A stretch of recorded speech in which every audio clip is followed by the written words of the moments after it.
Hi friends, ಇವತ್ತು ನಿಮಗೆ ಬಿಸಿಲುಗಾಲಗ ತಂಪು ತಂಪು ಜ್ಯೂಸ್ ತೊಗೊಂಬಂದಿದ್ದೀನಿ. ಮಾವಿನ ಹಣ್ಣು ಮತ್ತು ತಾಳಿ ಹಣ್ಣು ಈಗ ಸೀಸನು. ಇದು ಎರಡು ಸೇರಿಸಿ ಒಂದು ಜ್ಯೂಸ್ ಮಾಡಿ ತೋರಿಸ್ತೀನಿ ನಿಮಗೆ. ಭಾಳ ಚೆನ್ನಾಗಾಗುತ್ತೆ. ಮಾವಿನಕಾಯಿ ಹಾಕ್ಕೊಂಡಿದ್ದೀನಿ ಮಿಕ್ಸಿಗೆ ಕಟ್ ಮಾಡಿ. ಆಮೇಲೆ ತಾಳಿ ಹಣ್ಣು ಹಾಕ್ಕೊಂಡಿದ್ದೀನಿ. ಒಂದು 4 ಬಾದಾಮಿ, ಒಂದು 4 ಗೋಡಂಬಿ ಹಾಕ್ಕೊಂಡಿದ್ದೀನಿ. 2 ಚಮಚ ಸಕ್ಕರೆ ಹಾಕ್ಕೊಂಡಿದ್ದೀನಿ. ಅದು ಹಾಕ್ಕೊಂಡ್ಮೇಲೆ ಹಾಲು ಒಂದು ಗ್ಲಾಸ್ ಹಾಲು ಹಾಕ್ಕೊಂಡಿದ್ದೀನಿ ಫ್ರೆಂಡ್ಸ್.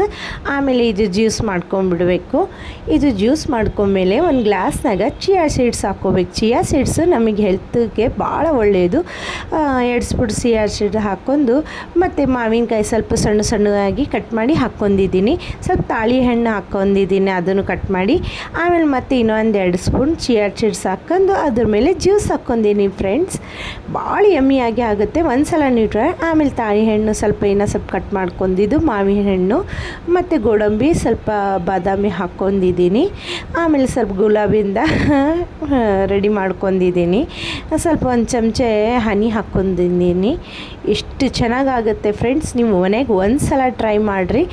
ಈಗ ಬಿಸಿಲುಗಾಲಗೆ ತಂಪು ಇಂಥ ಜ್ಯೂಸು ನಮಗೆ ಭಾಳ ಚೆನ್ನಾಗಿ ಅನಿಸುತ್ತೆ. ಮನೆಗೂ ಮಾಡಿಕೊಟ್ರೆ ಭಾಳ ಖುಷಿಯಾಗಿ ಕುಡಿತಾರೆ. ಮತ್ತೆ ಮುಂದಿನ ಬ್ಲಾಗಲ್ಲಿ ಮತ್ತೆ ನಿಮಗೆ ಸಿಗ್ತೀನಿ. ನಾನು ಲೈಕ್ ಮಾಡೋದು, ಶೇರ್ ಮಾಡೋದು ಮರಿಬೇಡ್ರಿ ಫ್ರೆಂಡ್ಸ್. ಬಾಯ್.